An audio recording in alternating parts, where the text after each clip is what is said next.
Get off my lawn. Don't turn around in my driveway. And don't drive slow when you're in the left lane. Scooby-Doo-bop-bop-a-deep-a-doop-bop-bop. Surrounded by brilliance.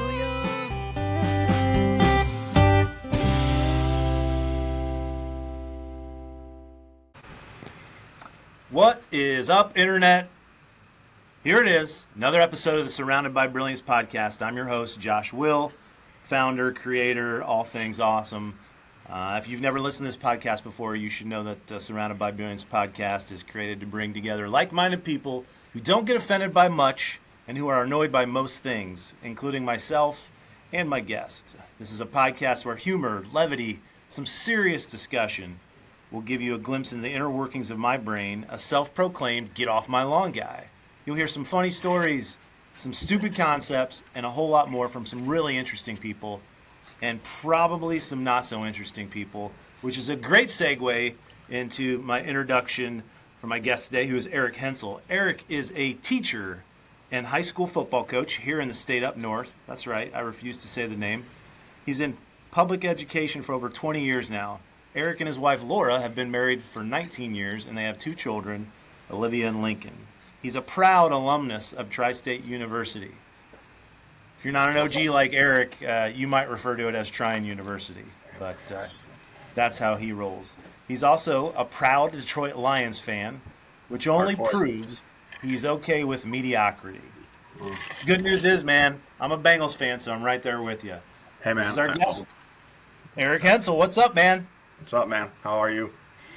I'm doing well. How are you? It's funny that you said that Bengals thing because I was looking at tickets. It's way cheaper to go to Cincinnati and watch the Lions in Cincinnati than it is to try to buy tickets here in Detroit. So I have to take that trip down to Ohio. No, I've never been to the Bengals stadium, but it would be cool. My brother just moved down to Dayton area, so I could definitely work something out.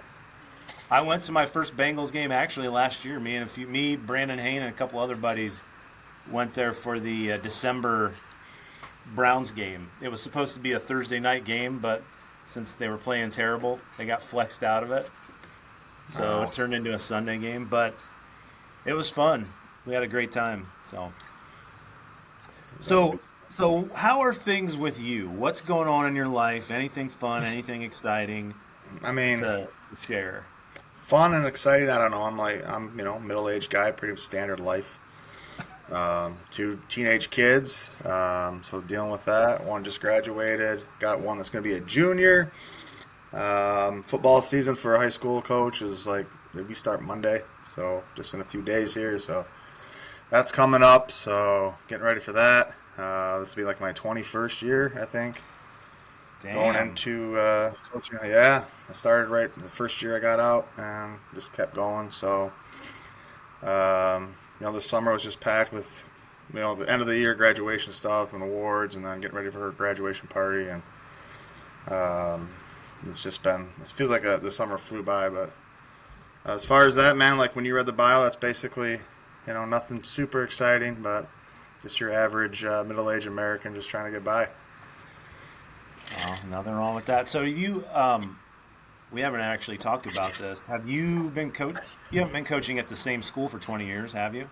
No, I've been if you count, so my first job was at a really small school over by Lake Huron. It was Croswell Lexington High School. I was there for 1 year, and then I went over to our school I'm at now. Used to be 2 high schools. We merged 11 years ago into 1 high school. Yeah. So I was at the Lapeer West High School for a while. I think 6-7 years. That's where I've taught. The majority I've taught there this will be my 20th year there. But I've coached at other places. I went to North Branch, my alumni, where I graduated high school from. Was there for a couple of years as a head coach. Spent 3 years as a head coach at my city. Came back to Lapeer in 2018 to coach football as the offense coordinator, and that's where I've been. And I'm doing the same thing for now 8 years. So. Yeah, bounced around. But hey, man, it's your passion. You obviously love it, right? Yeah, it's fun, man. It's a lot of fun. Now my kid being up there with me, last year was his first year on varsity, so that was like I get to be around him every day. I like a lot more than most dads do when their kids are 16, 17. So spent a lot of time with him, and this will be his junior season. So it's cool. It's got its pros and cons being a dad. That's as a kid on the team, right? So. Well, I would assume you're harder on him than the other kids, right? Yeah, I am, and he gets watched no matter what he's doing. It doesn't matter if he's not on my side of the ball or not. If he's playing defense, I kind of, corner my eye watching what he's doing, and then I critique him all the time. Probably get sick of it, but he loves the game. He loves football, and so it's fun. So I get to be around him, but I also get to hear like the stuff you don't hear when you go home as a coach because you're not taking your players with you. Right. So, he's your inside man. So you got to lock back into being a dad when you get home. It's like, okay, yeah, you can complain here. You can vent. So, but, no, it's been, that part's been fun. So, yeah, so Monday, man. Monday we start. Pretty excited about the season. Monday, strap it up. Yeah, how's the team looking this year? We're going to be all right. I think we're going to be all right.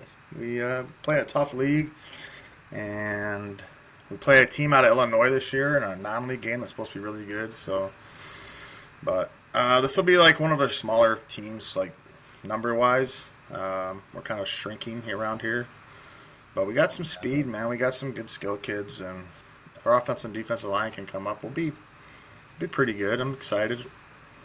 Got same thing. Can't have anybody get hurt. Right.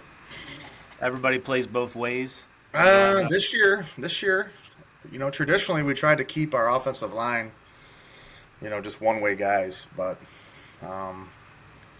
this year, man, we're going to have to play a lot of guys both ways because of the numbers and the talent we have. Yeah. Well, we can definitely we'll talk some more football as this goes on, and this is kind of a good segue into my next question. So, how do we know each other? Let's share with the listeners how you and I know each other. Man, I think we came in 1999 together at Tri-State University with like 60 other freshmen. It was a big class. I feel like there's a lot of people. 60. It was a lot. What's that? It was a lot. I don't know if it was that many, but it seemed like a lot of kids. And I think by the third week we were down to maybe 40. But yeah, we play. I think we lived in the same hall. We didn't live. You were a third or fourth floor guy, weren't you? I was a fourth floor guy. I can't even remember. I was a third floor guy. So yeah, I think like it was split up. Like I was in the basement, which was the first floor. I was right across from Jason and Andrew, and I think the second floor was like non-athletes, and the third and fourth floor was like almost all football players. Well, there was a female floor in there. Remember? Yeah, that was probably what it was. I think they were the second floor, and then 3 and 4 were guys because, it was when we were there for every 4 guys there was 1 girl. Yeah, it wasn't good odds. No. Wasn't good odds. The odds were not good. Yeah, you were man. I want to say you were right down the hall from Mark Hurt. Yep. That guy, dude. It's a funny story about Mark Hurt. I ran into. He was from Elkhart, I think. Yes. Mishawaka? No, he wasn't. No, he was from Mishawaka, I think. He was a Jimmy. He was from a really small town. Jim. He was from Jimtown. Jimtown. Okay. I ran into these guys at a coaching convention, and they had Jimtown football stuff on, so I went up and asked them. They knew exactly who Mark Hurt was. And I shared the skunk story, and they just started laughing, like, yeah, it sounds about right. Do you remember, well, I don't know if you were there, when we snuck a keg in up on the fourth floor. I remember that vividly. Remember, he carried it all by himself. And on his shoulder, right? Oh, yeah. And that guy, like, if he would have, if he could have harnessed that into, like, his football skill at Tri-State, oh my God, he was just a beast. He was country strong, man. Man, funny, dude, so funny. Yeah, like, he's a funny. The keg story, I tell that story to people, they don't believe me. I'm like, and it was up 4 flights of stairs, dude. Which was like, you're just going up, like probably 20 steps per. I don't know. It was. He might have been the only person that could have done it. Oh yeah. And I remember I was walking by your room one day, and you were staring out the window, and I'm like, "What are you looking at, dude?" And you're like, "Hertz got a skunk corner down outside," and I'm like, "What?" And yeah, he had a skunk corner. He was like trying. I don't know what he's going to do with it. That was Mark, dude. It was hilarious. He was a dandy. Oh my gosh. I don't think he finished with us, so I think he left. No, he left. I think after sophomore year, actually, did he leave? Did he just not come back like after a Christmas break or something? I think. So I know he played a little bit. His sophomore year, he was playing a little bit. Was he? No, he was. Yeah, he played a little bit at D tackle. Okay. I think we got thinned down, and he ended up getting in the rotation. And I know he was there in the spring of his sophomore year because he was my lifting partner. Okay. We got assigned lifting partners, and I was with Mark Hurt. Maybe that's what it was, end of the sophomore year, maybe. Because I remember him coming up, and he had already made the decision he wasn't coming back because he was like, hey, man, great to know you. I'm not coming back. He was like making his rounds. Yeah. But, yeah. He was funny, though, man.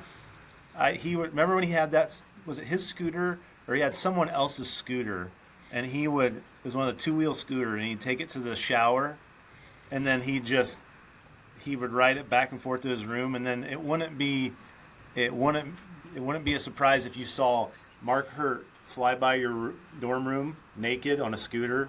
No shock at all. It almost became normal.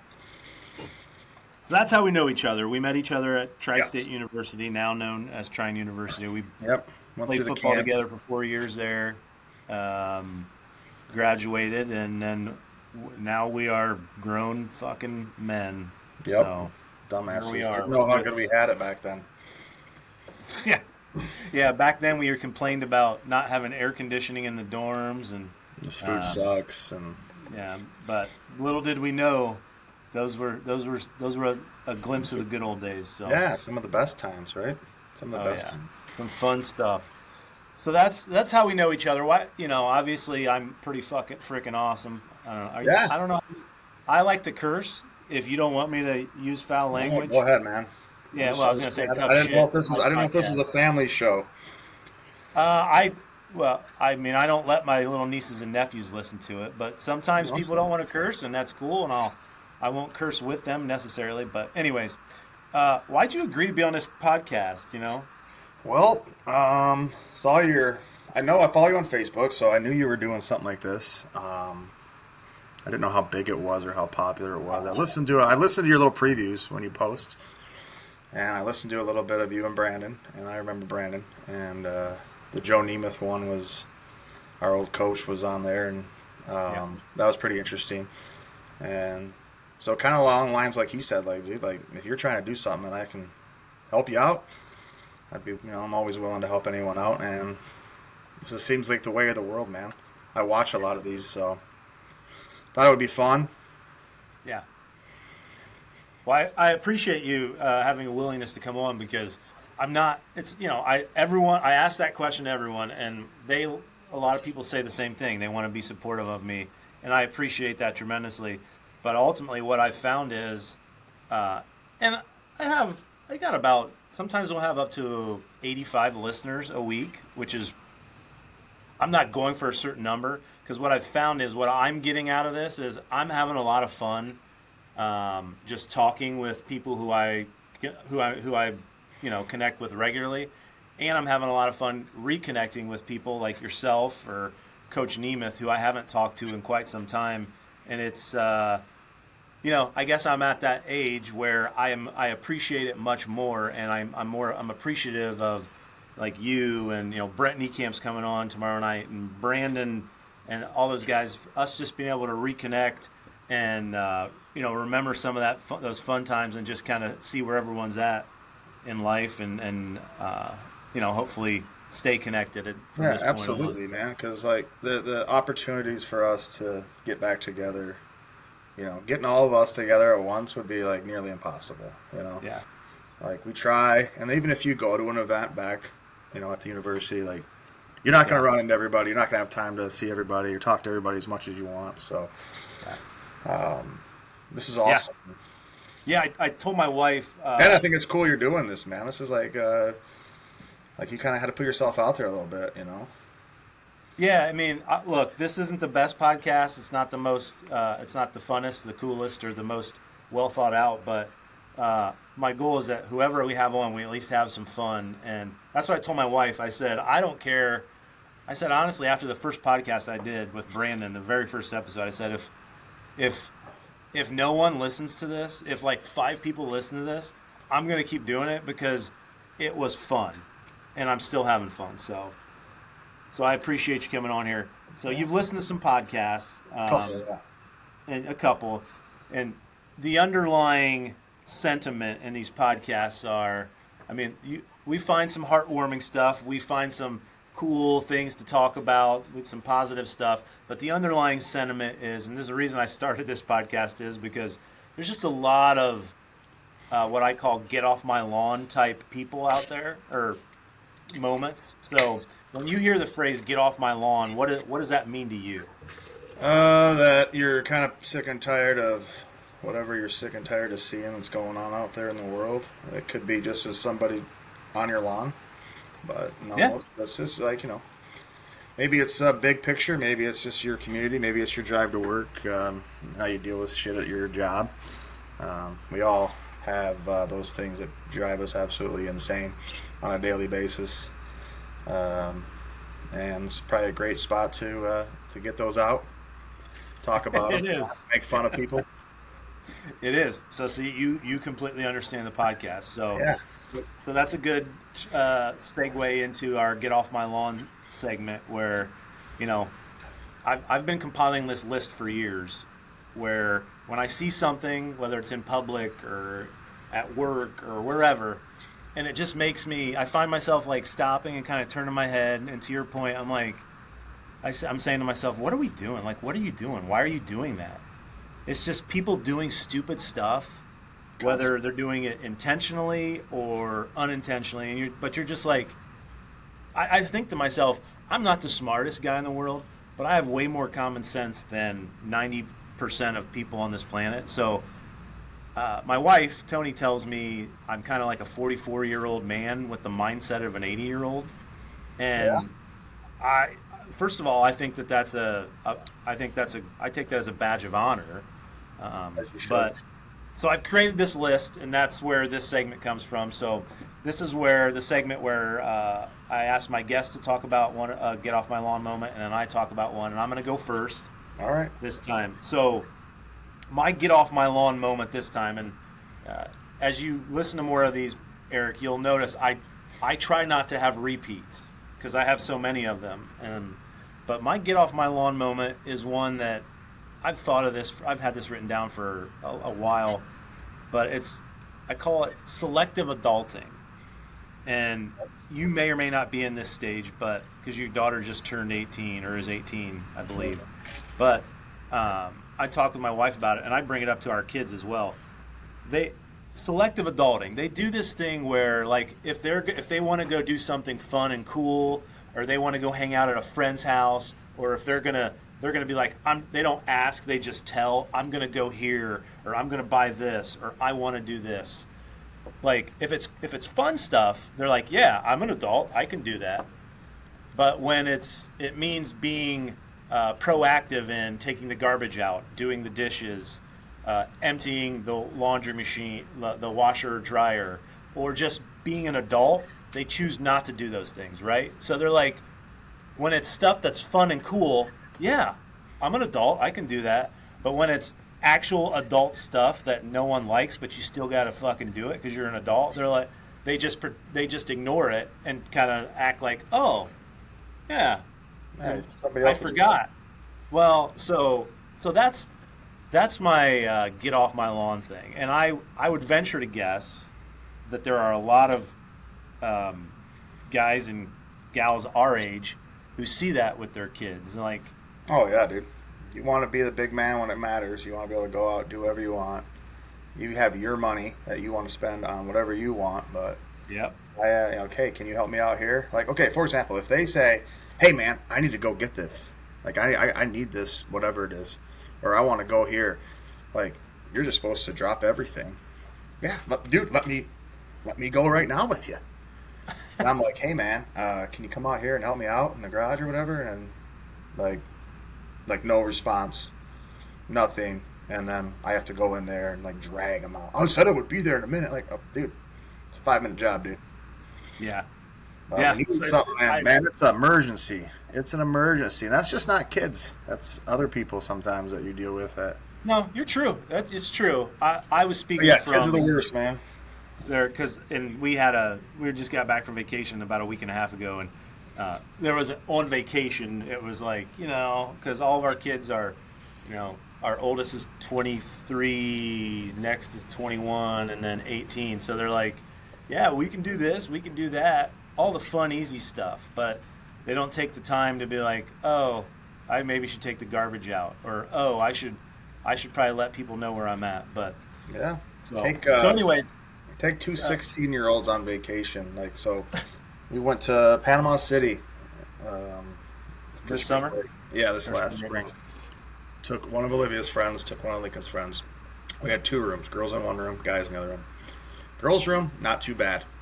Pretty kept together. There was a little kitchenette, a couple beds, balcony. The boys just threw their shit everywhere. I'm like, can you guys kind of pick this place up? Like, I know we're on vacation, I get it, but there's like, you don't know where anything is. Like, it looks like throwing your clothes all over. Then they're like, well, where's this one? I'm like, I don't know, dude. Like, you just throw and run. You just throw it and go to the next thing. So, yeah. Well, kids are like that. It's my responsibility to find it. But kids are like that. King of I can't find it. And I said, if I walk in that room, dude, I guarantee in under 30 seconds I'll find it. And 9 out of 10 times that's right. And I just look at them. It's happened. I'm not joking. 100 times in the last 2 They just don't have the grit, man. They've all grown up pampered. No, they don't prepare. They don't prepare for anything, dude. They want to just get up and like expect it. So, yeah, like my son, like I drove him to school. He goes to school at the same place I work.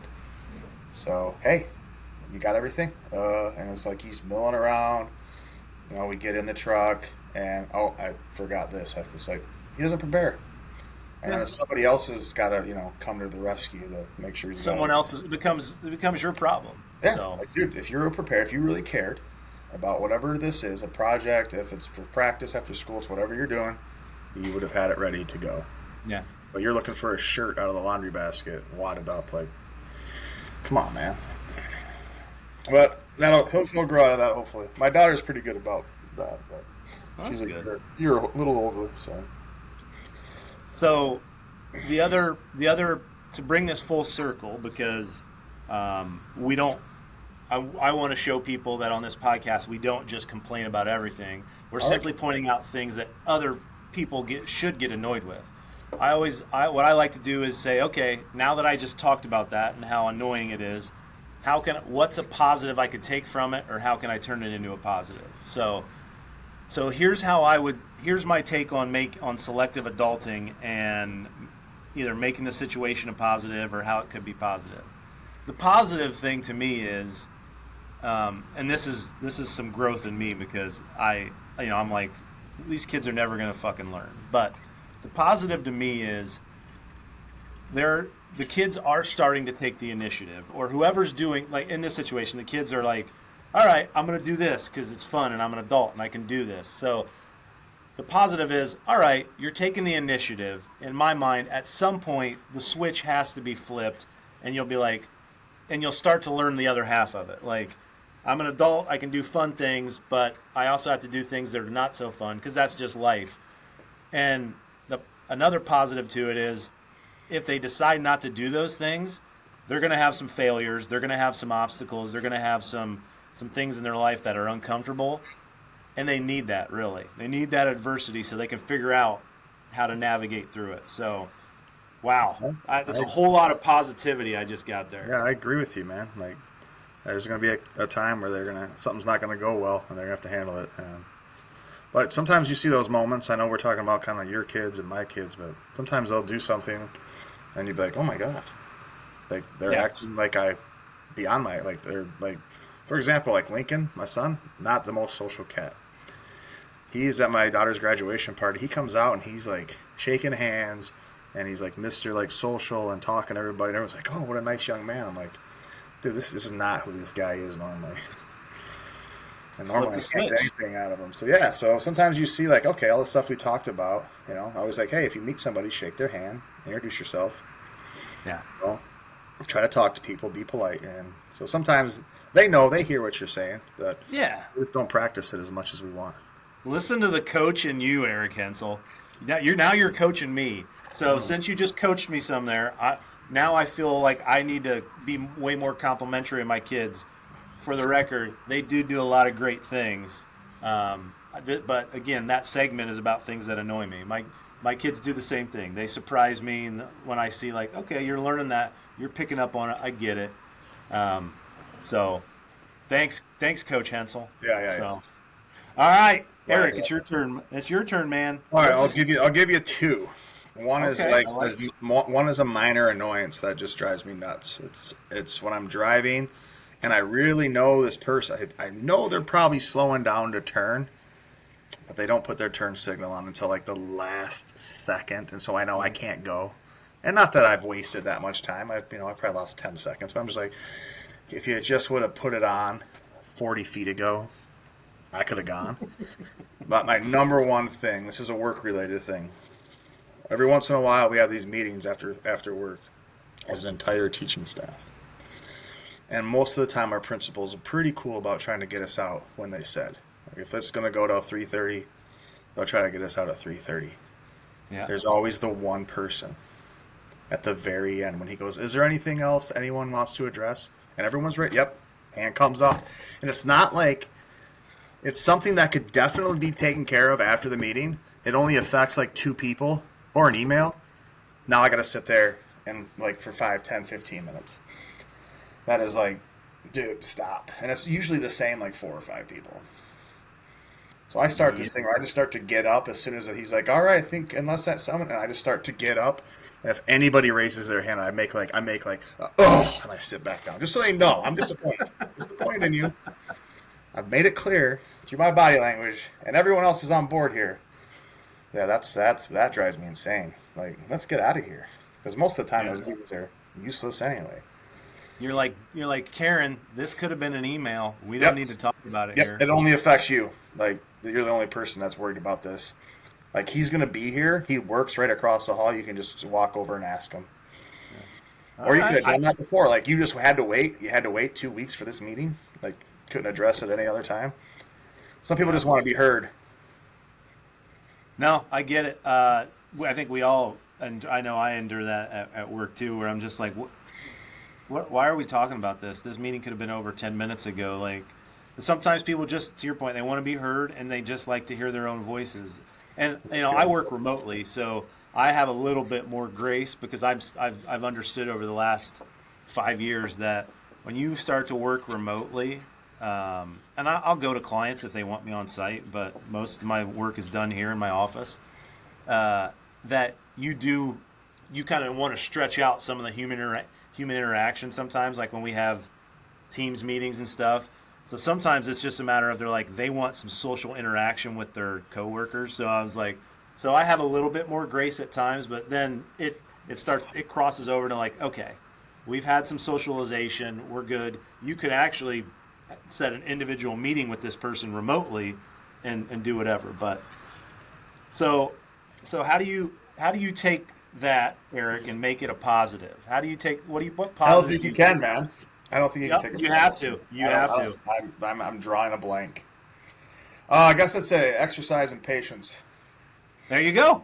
Learning to be patient, which I've been working on. I think if you're married with kids, like you gotta be patient.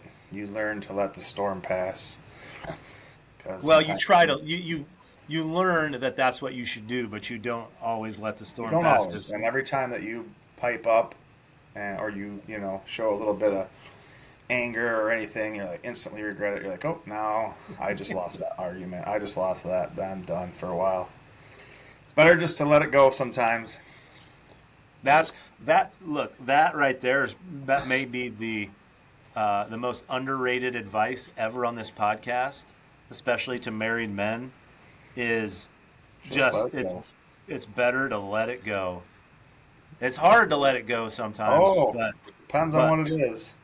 But yeah, but like pick which hill you're willing to die on, and really make sure it's the hill. So absolutely. I would also advise any young man that's getting married to take a serious debate class because I don't know about you, but I lose a lot of debates, man. Like, and she doesn't even have the facts, but like she acts like it, and I'm like, maybe she's right.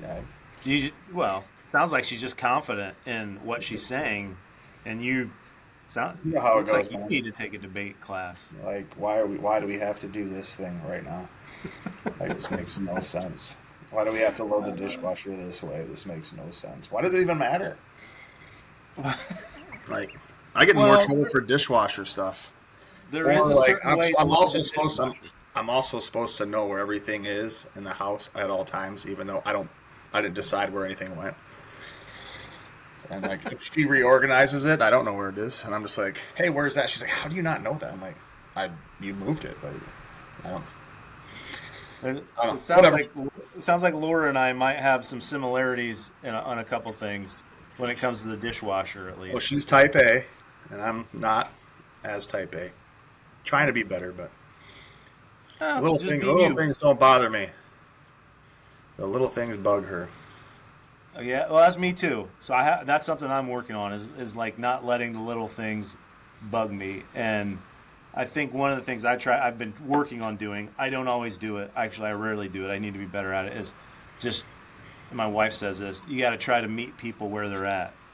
Which to me, when people say that, I'm like, yeah, well, but when you say that, like, it means I have to keep meeting weak people on weak ground. But anyways, all right, that's our get off my lawn segment. So next, what I like to do next here on the podcast is the Surrounded by Brilliance rapid yet not so rapid fire questions. So this is kind of where I'll ask you some questions.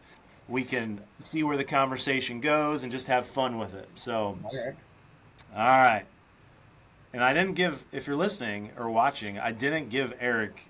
I don't ever give any of my guests any of these questions ahead of No, time. he said that he would give me a format, and I I never got did. a format. So I gave you the format before we logged on. yeah, I And you, know, but I was expecting something in writing, Josh. You being type A and organized. oh no. Well, I think it's better to not. First of all, if I'm you just, listen to some of the I'm just podcasts. kidding. I'm just kidding. Oh, I know. All right, Eric, what's a fun Yeah. fact about you that most people wouldn't know or don't know? Fun fact about me that most people don't know. I lived in Montana when I was like 1 years old to like 11. My family moved out Okay. there. So you were the original Yellowstone. I went to Yellowstone like every year. Yeah. All right. So that was a lot of people don't know that. So this next question. So this is a staple. I ask this to every first time guest. So if you could rewind, Eric, to when you were 20 years old, and I said, Eric, you had to either give up your looks or your sense of humor for the rest of your life. Which one would you choose to give up and why? That's the easiest question of all time, dude. Look at me. Give my looks Okay. a heartbeat. Are you kidding me? Okay. I think funny can take you a lot longer. You ever like all the guys and girls that look good that are not funny and no one wants to hang out with them? Boom. I love how matter of fact you are with these. You don't even have to pontificate. You're like, duh, easy. Oh yeah, that like I'm not like the most attractive human. Like I hide a lot, everything I do is I hide a has lot. deficiencies. Give yourself some credit. All right, Eric. You're 44 or 43? 44, man. All right. What's one thing 44-year-old Eric would tell his 22-year-old self if you could go back in time? Man, You didn't know we were gonna get deep a like great this, did question. you? yeah, that's wild, man. Take time to enjoy stuff, man. Like try to just relax and enjoy every single moment because it flies by, and you think you're going through something like we're always trying to climb, right? Get to the next thing, whatever it was. Like get out of school, I got to find a job. All right, I got to be good at this job so I got to go back to school so I can make more money. I got to move up the ladder, whatever it is, and you get kind of instead of just enjoying it, which I think I did a lot, but for a lot of times, like, I don't know, it felt like my 20s were just like gone, like poof. Like, Yeah. I wish I would just relax a little bit, maybe went on that vacation or took that trip or hung out with Yeah. one of my friends more instead of being like, well, I got to do this instead because it's going to help me some other way. So That's I when I probably asked. would have spent more money on a home early too, instead of being such a cheap ass. Well, you But live and you learn. But here's what I'll tell you is, when I asked that question, that's a very similar answer to what I hear from a lot of people. Like they're like, just enjoy things more, worry less, yeah, don't and sweat just anything, man. yeah. So Think about the stupid stuff we used to worry about in college. Like, yeah, like, it was stupid. I was thinking about that like the other day. I'm like, I would go back. Like that was a big deal worrying about the dumbest thing. Like really worried about it too. Like I would take that in a hot second now. Cool, because those really weren't worries, right? It's We just just thought like they were, right? yeah, We just like thought. this is well, and even college in and of itself, it's like a smidge of a snapshot of the rest of your life. It's 4 years. I mean, you have a lot of fun, and you can Oh learn a yeah. lot, meet a lot of great new people, but it's like it it really just goes to show that really every day, every moment is just life is just comprised of these tiny little snapshots. So Yeah. we're getting way too deep and sentimental here. So here's the last sentimental question I'm going to ask you, and then we have some more that are more football and just relaxed questions. So, what's your favorite thing about being a dad? Oh man, my favorite thing about being a dad. Just watching them grow up into people that you want them to be and that they want to become, and helping them out achieve those goals, and the pride you feel that when they, like, man, they really did it. And, like, feeling Yeah, like you helped them along the way, like you did something good. Like I think we all have doubts, like, am I doing this right? Am I screwing them up? Am I as good as a dad as you get? Comparing yourself, and yeah, so you just want to make sure you did a good job. You set them up for success. So and when they achieve something, you're like, all right, maybe things are going all right. yeah, yeah. You All right, time with them.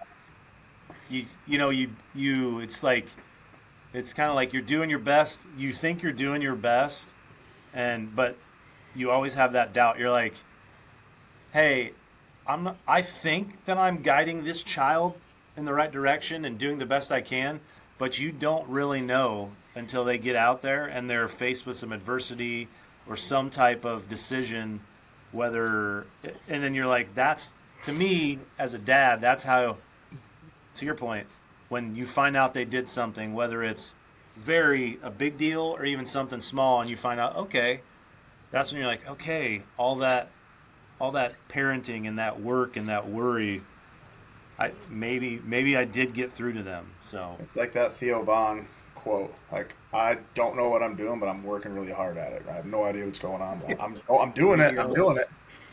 There's no book. There's no guide. You gotta do what you think is best. you're a Theo.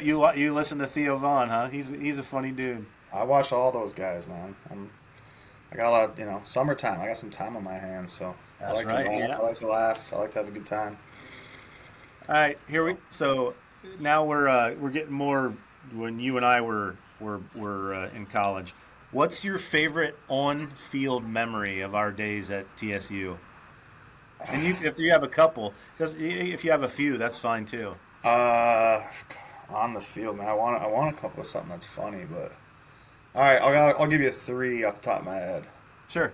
When we beat St. Francis that year at St. Francis, and they were Yeah. really good, and I think we ended up like that made us win the league title at their place. And I don't think anyone thought no one other than us thought we were going to win. The Walsh 2002 game, that was the first time I think we'd ever beat them in school history. Mm-hmm. And I think we shut them out that year. I think it was like 22-0 or 26-0. Don't quote me on that, but. I'm not going to quote you because I'm not. And the Dale Carlson, I don't think Dale knew how much, like, some of the stuff that he did bothered Jason. But when Jason had that interception, to break the school record, and he spiked the ball like on the top of the goalpost. Like, well, Carlson lost his mind. Those are on the field, but the off the field stuff, the Coach Schoonmaker, I think it's the weather coach quote was. I think about that sometimes. Schoon dog. And people that don't know that story, like Nemeth was getting on us because we're getting ready to play. I think we're playing St. Francis. He's pissed. He didn't think we practiced well, and he's giving it to us. And Schoon, dead serious, goes, "Coach, I think it's the weather." And we're all like, trying not to laugh because Nemeth's pissed. There's so many of that, like Ron Lang standing up, laying on the chutes, screaming at the offensive lineman, like, "What is going on? This guy's nuts." Yeah, a lot of that stuff, like the practice stuff that we all messed around, I know, but we thought was fun. That probably people won't appreciate, but yeah, those 3 games, like those 2 games are awesome, man. Those that 2002, because I think Walsh would beat us every year, and then they were supposed to. I think we were both we weren't undefeated, but I think they might have been. Well, I think that was 2001 though that you're talking about. I don't think it was 2002. 2001 we went there and lost. No, 2001, fall of 2001 would have been our junior year. Yep, we lost to them in the Hall of Fame Stadium. No, I'm talking about St. Francis. Oh, St. Francis? Oh, 2001 we beat them, yeah. 2001 is when we went there. 2002 we beat Walsh. Yeah. In 2002 we lost to St. Francis. But in the 2001 game that you're talking about, when we went there and we beat them, and that's what gave us a share of the conference title. That was the best game I had ever played in my career, and I actually got MSFA Defensive Player of the Week or whatever. But I had 2 picks, 7 tackles. I should have had third pick, but I played lights out. If I could have played like that every game of my just starting as a junior and a senior, then I would have felt way better about my college football career, and I'd probably be in the Hall of Fame right next to the likes of Jason Stechschulte. Shout out to Jason Stechschulte. Very athletic, even though he only runs a 5 flat 40. Jason. Allegedly. He was a little slow with his thumb, I think, that game. Allegedly. Okay, 4'9". Jason 4'9", if you're listening. From that game, I remember one time they were getting close to scoring, and you were mad at me. You had this guy on the yard line, 1 yard line. Maybe it was the 2. I think I remember this. And I was coming the opposite way. Yep. And I hit him, kind of pushing him towards the end zone. And you're like, "What are you doing?" And I'm like, "Oh, sorry." I remember that. There's a lot of stuff I don't remember, but there's all these little pockets of these moments that I remember about it, and I remember that because I think I was holding him up, trying to push him back, and you come pushing him forward, which would now be called the a tush push. But but it would be for the wrong team. So I yeah. I think I was just trying to get a rib shot in, and then I remember you were totally just hey, this play's pretty much almost over. I just want to see if I can hurt him. And then the Ron Lang 15-yard unsportsmanlike penalty that we thought was going to end the game, and then Mike Newbill goes 97 for a touchdown the next play. Ron Lang. That was crazy. He was screaming at the official, and then he was, that guy. Whatever happened to that guy? I think he ended up, he got out of coaching. I think he was kind of a life coach / in finance / wrote a book or something. Yeah, I heard he wrote a book. He's a good football coach, man, but he was intense. He's a little wild. Well, look, here's one thing. Some of those, because we had a bunch of different. There was a core coaches that we had that stayed there when we were still there, but there was also some revolving doors, right, in some of the positions. Oh yeah, and I think what you learn, man, is those guys are super passionate about what they do. I mean, you're passionate about what you do, but you get to that level and you want that to be. And some of those guys are just. I don't want to use the word crazy, but we'll just say hyper focused. They're trying to get to the next thing, man. They're trying to get that next job they want there. Yeah. I mean, we look back, we would get upset when guys leave, but those guys are probably not making very good money, you know. And 100%. they were using that job to springboard to a bigger job. Like Kurt Maddox is like, it's like the defense coordinator at San Diego State. He is? Yeah, he was like the DC of the year in the Mountain West like a couple years ago. Like, yeah, he's been a lot of places, man. He's really climbed the ladder. And of course, like, I didn't know that. Yeah, and like, you know, Nemeth, he's still coaching, and I think Carlson had a few head coaching jobs after he left us. Well, Nemeth and Coach Nemeth and Coach Carlson both went and started the program at Ohio Dominican. I knew that. They had some good. They did a good job. Well, they got the place going. You know, it's funny you bring up Coach Nemeth, and my wife's like, "Why do you call him Coach? Like you're grown men." I'm like, I don't know. I just still do. To me, it's kind of like a respect thing. He's always gonna be my coach, or he was my coach. But she's like, "You can call him Joe." I'm like, I might. I call everybody coach that I coach with. I call so many people a coach. Sometimes I call people a coach that don't even coach. And they look at me like, "What are you doing?" I'm like, "Oh, sorry, dude. It's just I'm so used to it." But I had asked him that question: what would you go back and tell yourself? Or I said, what's one thing older coach would tell a younger coach? Whatever I asked, and he said, you listen to the podcast. He said, I would tell myself to take that Grand Valley State job. Yeah. Yeah. So, because then I started like thinking. We got off the podcast and I started thinking about it, and I went through. Because he would have been there under Chuck Martin, I think. Yeah. Chuck Martin went on to be D coordinator at Notre Dame. Yep. Or did he go to Cincinnati? He went to somewhere as a head coach first. Miami of Ohio. Now. Miami, Ohio. He's there now, right? Mm-hmm. But he I think from Grand Valley he went to Notre Dame as their D coordinator. Yeah, I think you're right. So I'm like, if I'm, man, you could have went. I'm guessing that's what he was thinking. He didn't say. I could have rode his coattails to the Division I level, and plus, dude, Grand Valley is an amazing university, an amazing football program. Yeah. Like that's probably a lot of fun coaching there. Yeah. And Eric didn't mean ride anybody's coattails, Coach. If you're listening, what he's saying is it was just a good opportunity, and that's why you said that. There's no disrespect. No disrespect. No. He's climbed. He's earned it, man. All those guys. Coach, man. I mean, he was a good football coach, and I mean, shoot, he was probably 23, 24 when he was coaching us. So like, and he brought that flex 4-3 and simplified everything, and like he made you believe in yourself, and so yeah, he probably still does all that stuff now. Just he probably knows a shitload more than football than he did back then, even. He's lost. He's forgot more stuff than most people. I know. I kind of loosely followed him, and I know he had a lot of success everywhere he's been. So yeah, happy to see that. Happy to hear that. Yeah. All right. One more question. I just thought of this. I'm just making this up.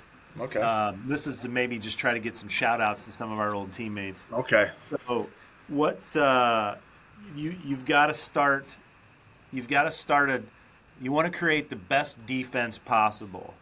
Oh boy. With the players that we had in the 4 years that we were at Tri-State.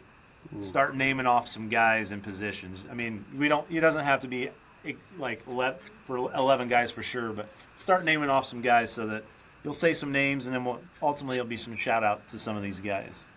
Oh man. So let's see. We're talking defense only.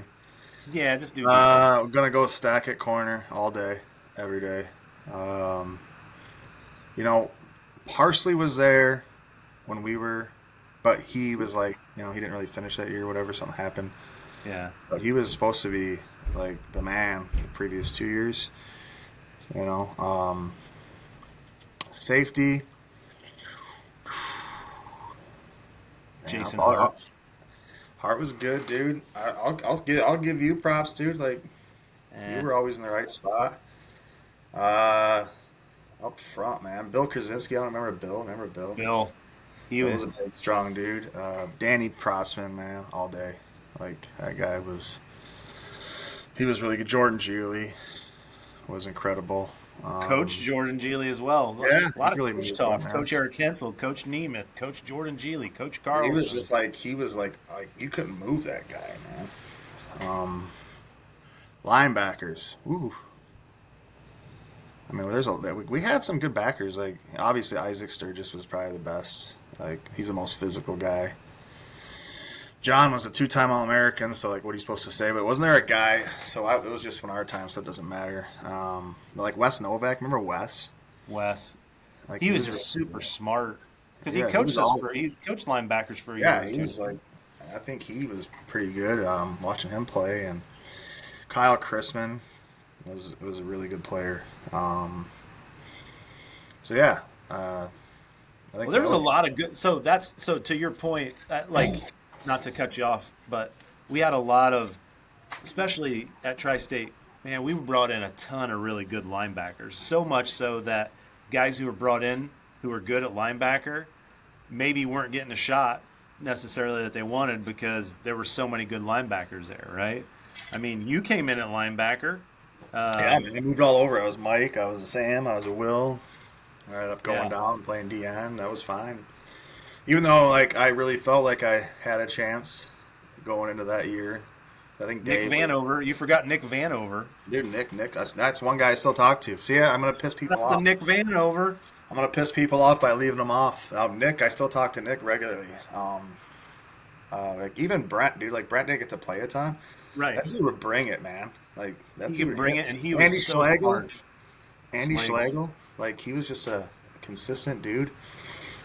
So yeah, we played a lot of guys. Like I think we played like 18 guys a game. Yeah. We'd rotate a couple backers. We'd rotate D-line. I think the secondary is about the only ones that didn't get to come on. I mean, Mook was good, dude.